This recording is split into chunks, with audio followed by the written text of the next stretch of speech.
Welcome in, everybody, to another edition of Friday Night Review. I am Scalz, and I'm joined by my partner in crime, Cam. How are we guys doing tonight? Hey man, I'm doing pretty good. Back for another Friday night review. Yeah, it's been a minute, it feels like, because we've been kind of off or whatever. So it's been a while since you guys have seen this duo on your screens for a Friday night review. The final night of Smackdown on Fox. So I'm glad to get into it here tonight. So also kind of watching the game as well as we're on stream as well. So yeah, Yeah, a lot going on tonight. it's going to be a little bit of a distraction for both of us because I had the game on too. Yeah. Pretty good game so far, honestly, though. So I'm excited. Yeah, it's pretty solid. But yeah, I mean, SmackDown was a good show here and there. Like, it had its good parts, it had its bad parts, but Yeah. what's going on, Tommy? Yeah, I know. Long time no see. Not like we didn't spend the last 2 hours watching SmackDown together.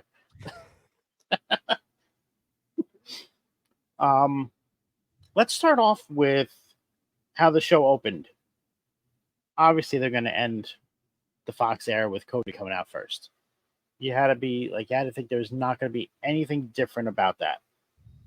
What do you think of this segment between what started with him? I mean, it kind of just feels like rinse and repeat what they did for Cleveland, honestly. I mean, what Solo had to say, I mean, it was pretty much what he said, the SmackDown before SummerSlam. And I don't know, it's like I'm glad that they're not booking something like this for a Bad Blood because I don't think it deserves that spot. Um, you know, it'll be. I mean, yeah, cool. It'd be nice to have them, have this match on a SmackDown or whatever. That's cool. You get a world title defense on a episode of SmackDown.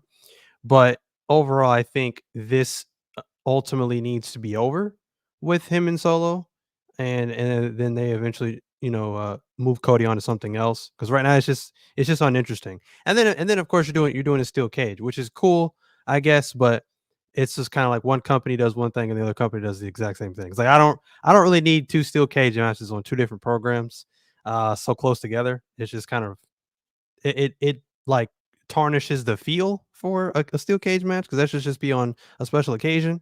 I was kind of hoping that Nick Aldis would have announced like a lumberjack match. I think that would have been kind of cool because that's kind of how it was set up. Because with everybody coming out, like with all the members of the Bloodline, and then you had who was it, Street Profits, I think, back in Cody Rhodes. It just kind of had that lumberjack vibe to me. So I was kind of hoping for that. So steel cage, I'm not really excited for. I'm just glad this isn't happening at a pay-per-view. So hopefully once this is over, Cody beats Solo clean, no Roman, no Bloodline, no none of that nonsense. Just beats him. Oh, yeah, okay. No Bloodline. I mean, okay, the Bloodline will get involved, but I mean, like, no. How can I put this? Like, no shenanigans, essentially, where it's like, oh yeah, okay, somebody interfered again and cost Solo. That's what I guess that's what I mean. But yeah, I'm expecting. Yeah, I mean, of course, Bloodline is going to get involved to some degree, but overall, I'm just saying like Cody beats him cleanly because like I said, the match at SummerSlam, he beat Solo because of Roman. Right. And that was pretty much it wasn't even a bad match, but that was the highlight of the match was Roman was getting us to have Roman come back. So that's, I don't think that's needed here a second time in a row, is what I'm saying. So what about what happened tonight before this match got set up where Cody called out Jacob Fatu? Now that I honestly wouldn't mind.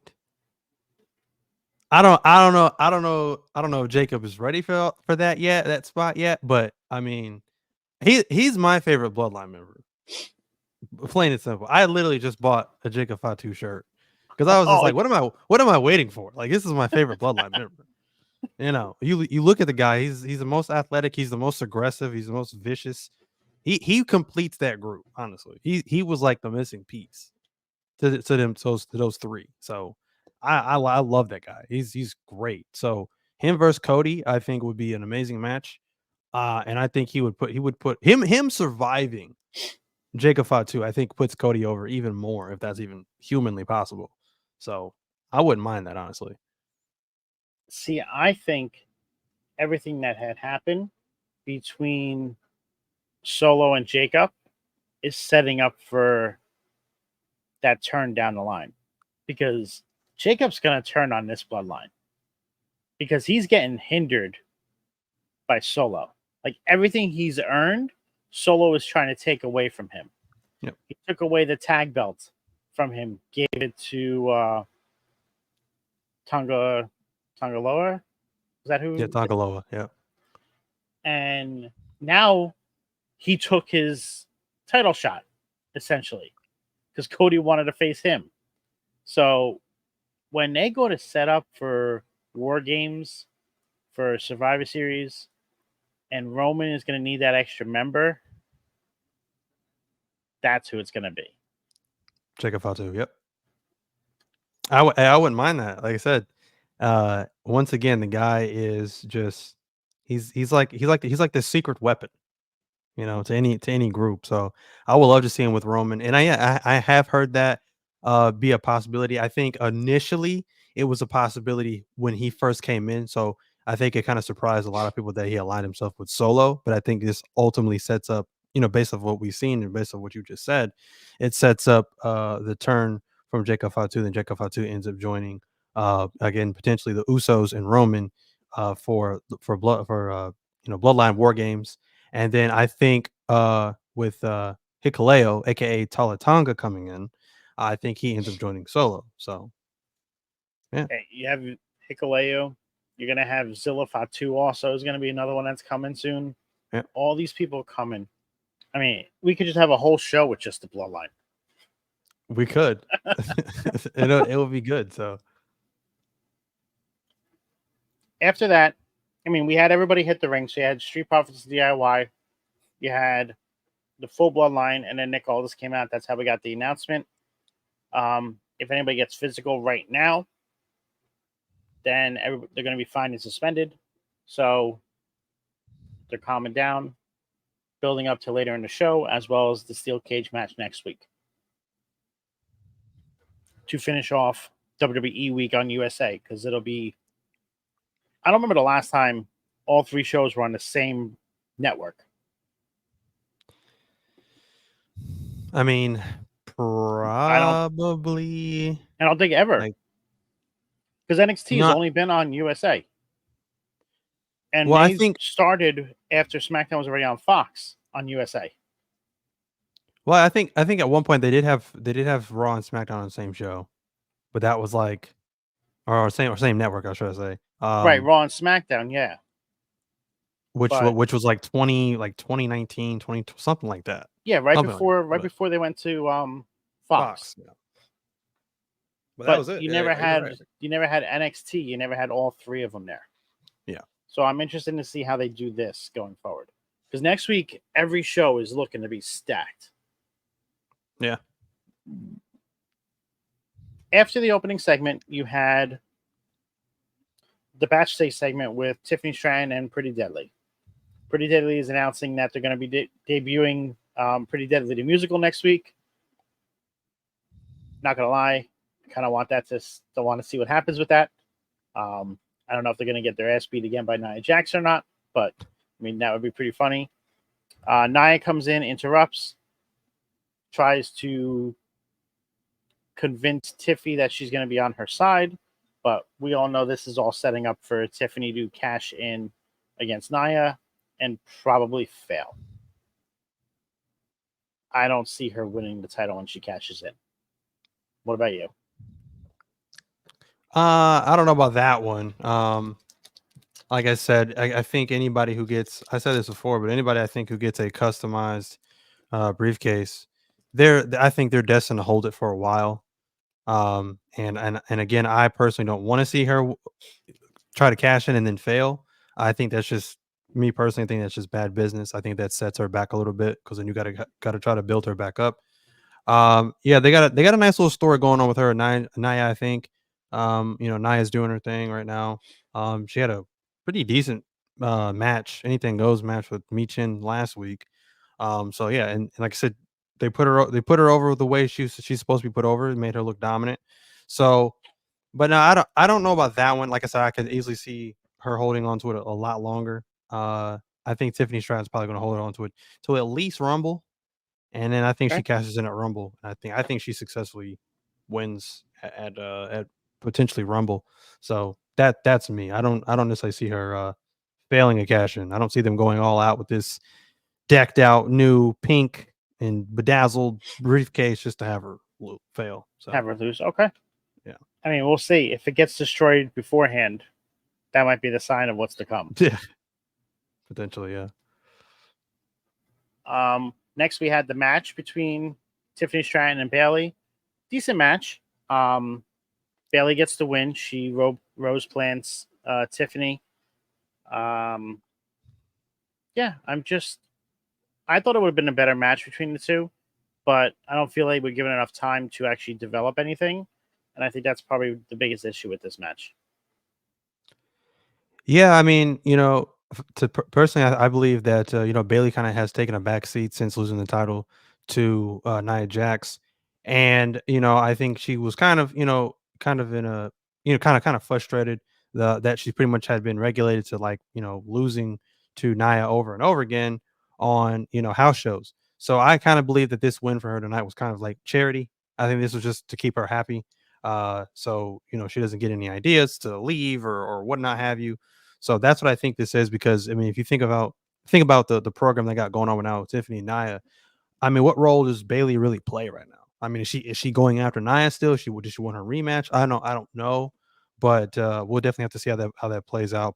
But tonight, I don't really think has any indication of anything. It was an okay match for what it was. I'm surprised Tiffany lost, honestly, and I'm even more surprised that Nia got involved only to cost Tiffany the match. But again, this might just be a ploy to protect Tiffany and keep her looking semi-strong, since she is still holding the briefcase. But also, as like I said, it's to give Bayley something to do and keep her winning, keep her happy. Next, we had the backstage segment between Austin Theory, Grayson Waller, and KO, which set up the triple threat match for later in the evening. Following that, we had Chelsea Green and Piper Niven in Nick Aldis's office, talking about her going down to NXT, how she's still recovering from the encounter with Julia, and then Misha walks in. Chelsea attacks her, essentially verbally saying that you smell like the trash can that you put in last week. And we get a match set up out of this between Chelsea and Misha.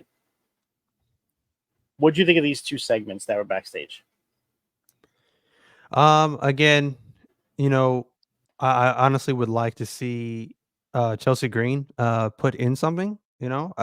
I get it. Like a lot of people like her because of the whole like her gimmick is basically like this Karen thing. She has a bunch of things that just this all this misfortune essentially, and then that just kind of fuels the Karen esque vibe that she has going forward.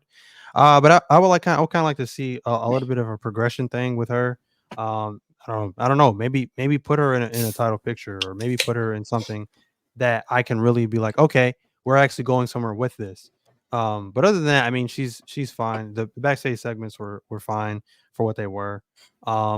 And then of course, like I said, as you said, the match that was set up between Michin and Chelsea Green, I thought was an okay match. I'm surprised that Chelsea Green won this match because I mean, most times we see Chelsea Green again. She's getting laid out by the newcomer, most recently Julia on NXT, or she's losing to the newcomer coming from NXT and Roxanne Perez or whatnot have you. So it was kind of surprising to see her get a win. It's refreshing honestly because you don't see her win a whole lot. And that finisher of hers too. That was awesome. Like it's The basically unpretty her. the unpretty her is that's funny too. That's what she But no, calls it. it's the same thing that Christian does, but Mm-hmm. she like leaped into it. So I like that. I liked how it just was like an added impact. Yeah, she But puts a yeah, little more overall, emphasis on it. yeah. I want to thank Metal Mike for coming in with a raid of 2 people. Appreciate all the support. If you're new to the channel, make sure you hit that follow button. We talk about wrestling on this channel. We talk about hockey sometimes. We have football with Metal Mike that you just came in off of. We have Sorry for the Interruption, where they just talk about anything and everything. So make sure you hit that follow button. Join us here for our next stream as well. What's going on, Jax? After tonight's comments over in Mike's stream, I'm not sure if I like peanut butter anymore or not. But yeah, I mean, I thought it was a good match between Chelsea and Mishin. I think what they need to do with Chelsea is they need a women's mid card belt, and she needs the first person to be the first person to hold it. And that right there is rewarding her for everything she has done since she's come back on the roster. Because you give her an idea, she runs with it. She reminds me of Baron Corbin when he was put into the bum ass Corbin gimmick. Like that right there was the perfect part for him. Yeah, I mean, she's a company person, just like just like somebody like perfect example of that. When I always say that is the Miz. The Miz Mm-hmm. is a company guy. He's been there for so long. I don't think he ever really turns down ideas or angles they have for him. He's done pretty much everything there is to do with the company. He's been host. He's been champion. I think he's like triple crown champion. I think twice. So yeah, he's done it all. And like I said, no matter what it is, no matter how good or wacky it is, he just does it. And he does it well. So that's what I think of when I think of Chelsea Green. She could be one of the greatest women's wrestlers for WWE at the end of all her runs, if given the right Direction. Stuff. This is the right direction for her. They just need to keep building on it. Right. Because if they don't, it will get tiresome rather quickly. But she has evolved throughout this entire gimmick, and that's what I love about it.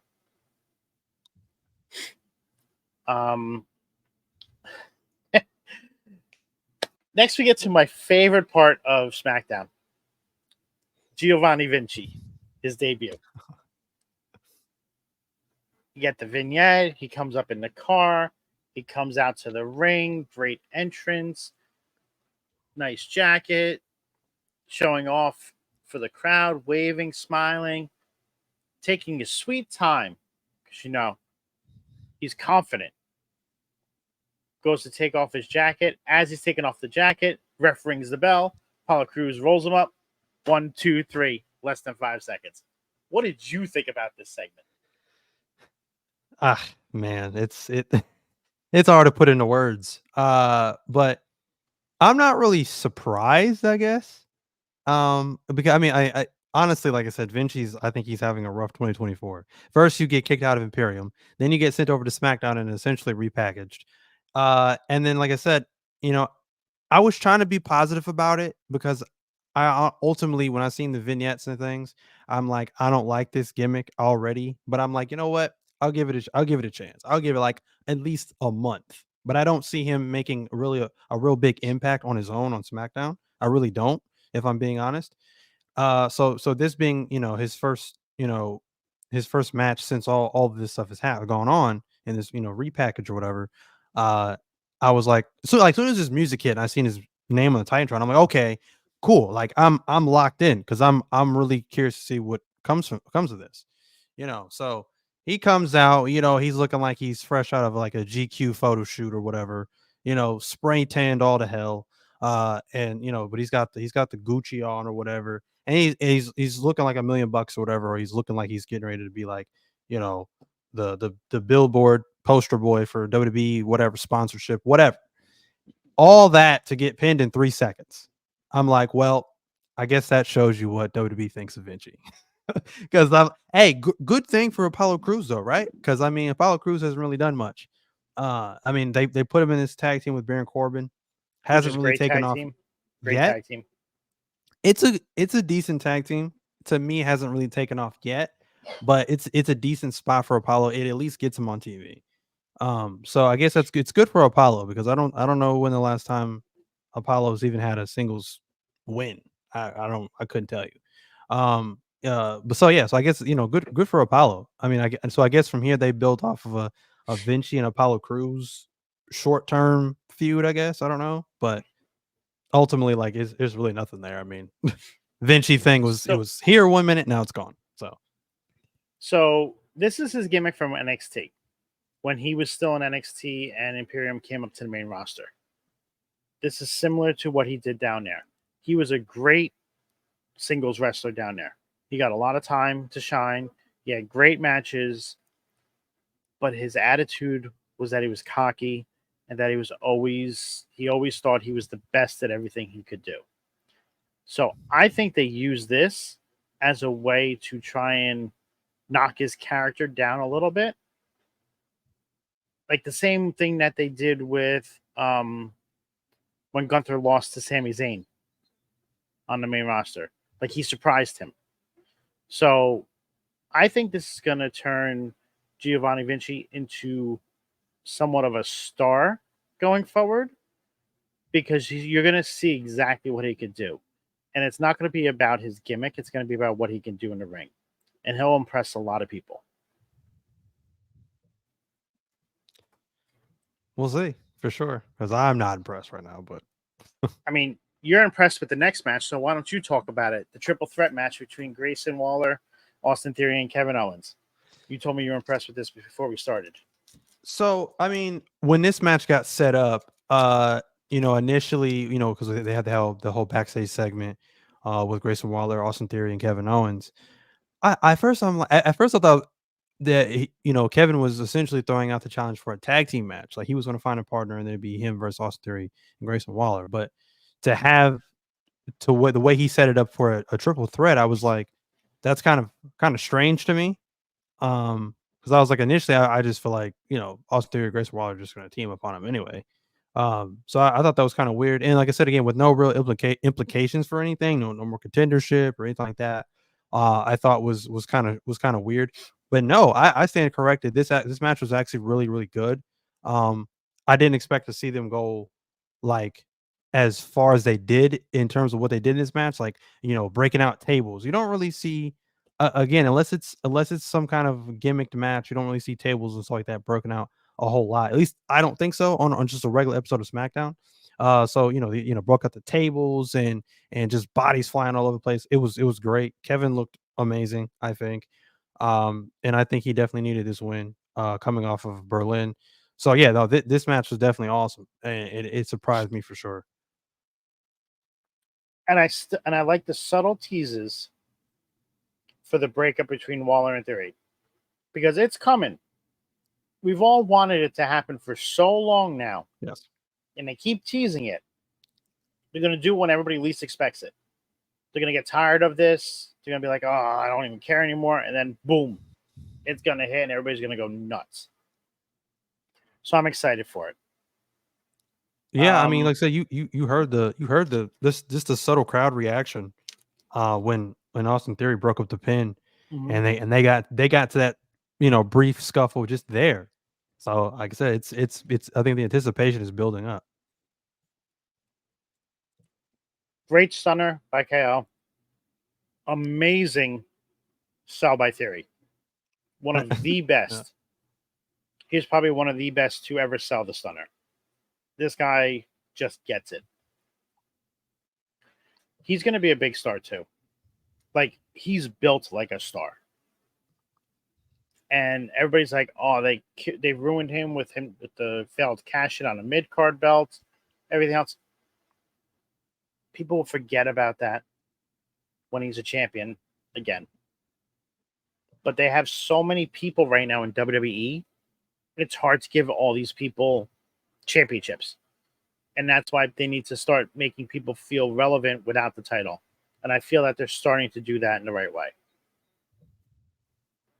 Yeah. Yeah, no, I definitely see him being a big star. I'm ready for him to be a face. It's been talked about for a while now, even before the Austin Theory thing.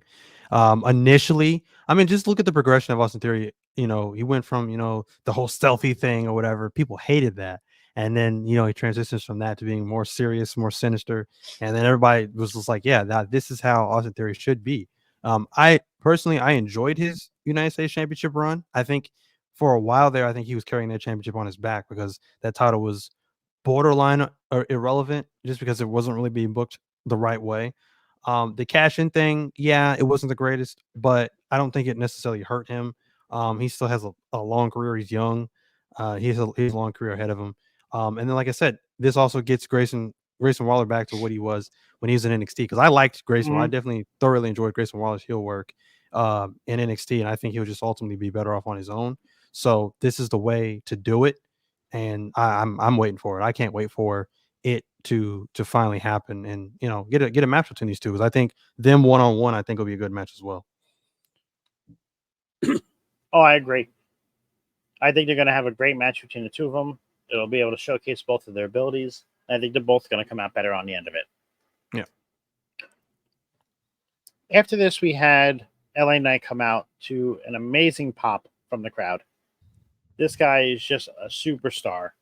Like, the crowd loves him, involved with everything he does.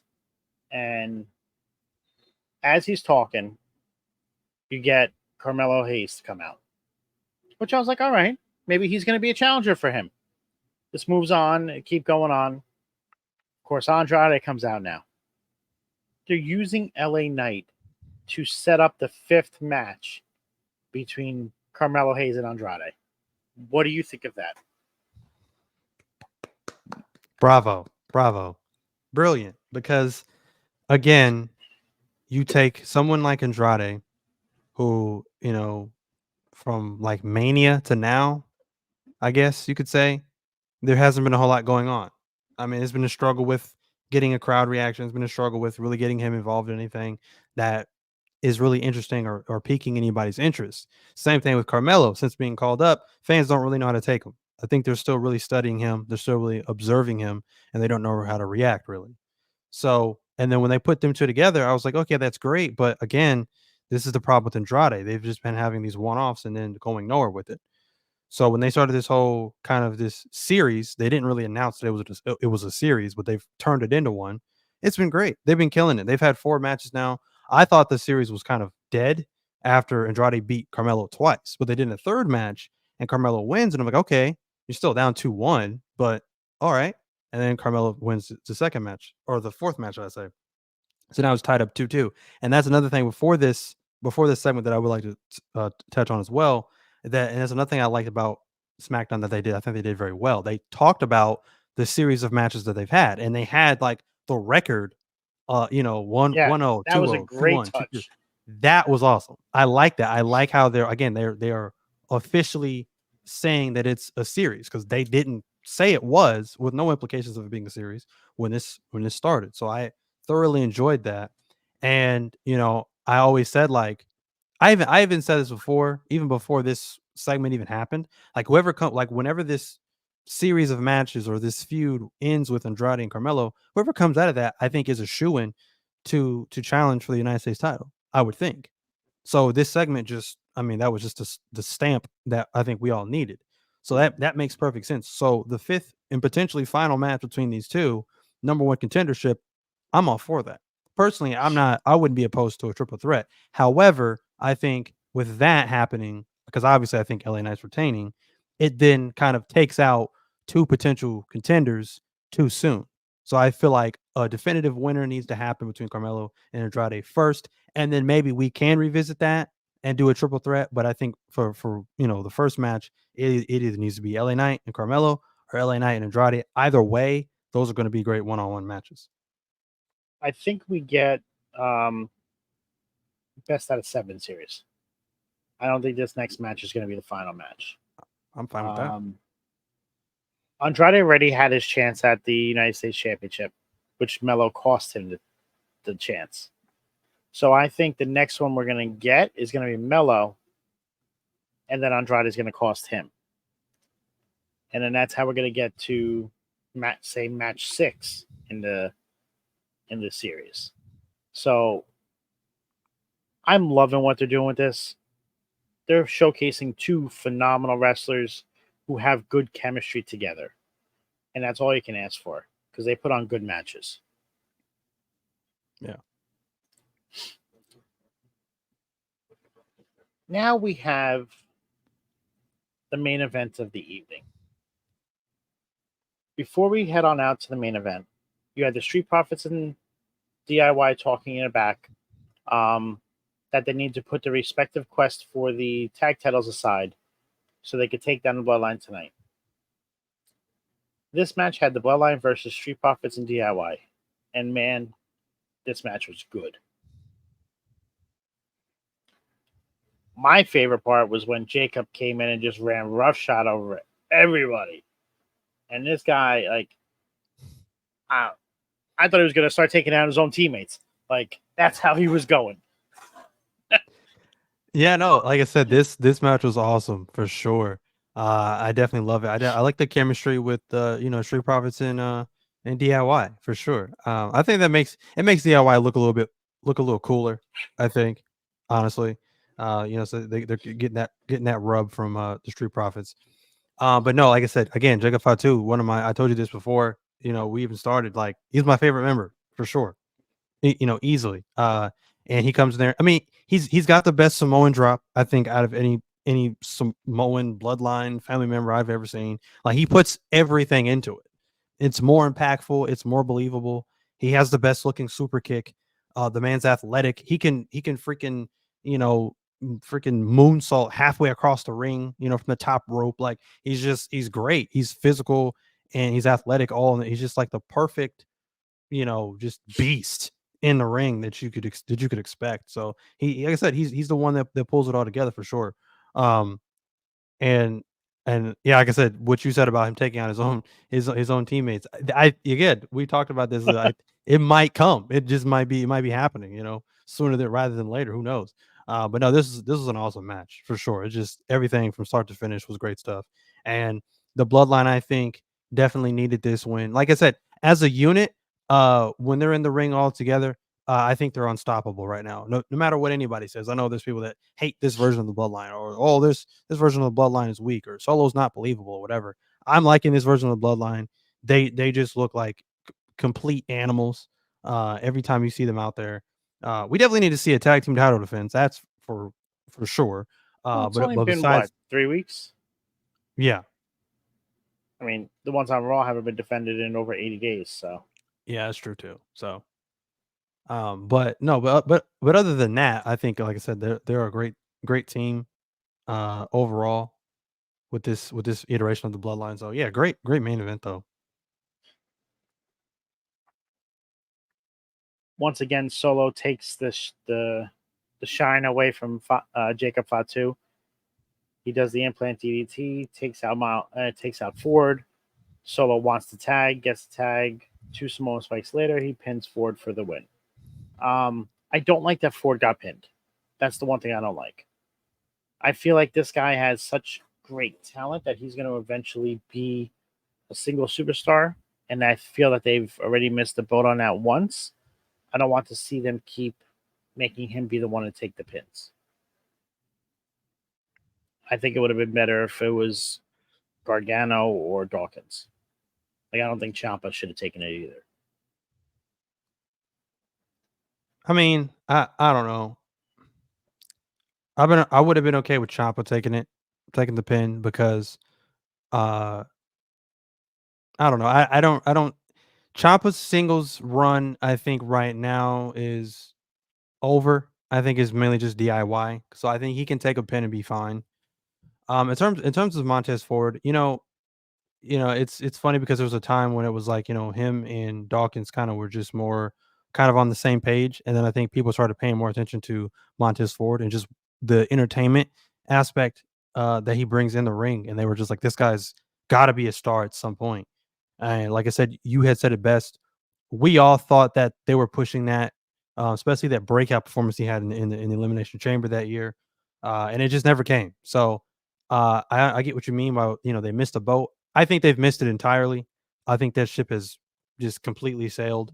I don't know if he'll ever really become a single star. If he does, I don't think that involves any kind of heel turn or breakup necessarily from Dawkins. I think Dawkins will kind of just take like a backseat, still be with the Street Profits, but Montez will probably get like a short run. But I don't know if I really see just for right now. I don't see him being a single star. I just don't think that's something that they're really pushing right now. They're really trying to focus on, having tag teams for, since they have 2 separate belts. So anything else you want to touch on about SmackDown before we head over to make our football picks for week 1? I think that's it. So we already had 2 games this week. You had the game last night, the one that's on now. So that puts us at 14 more games for week 1. So I'm going to go in order of the 1 o'clock games. Then we'll get the 4 o'clock, 8 o'clock, and then Monday Night Football. Okay. I really hate ESPN's website.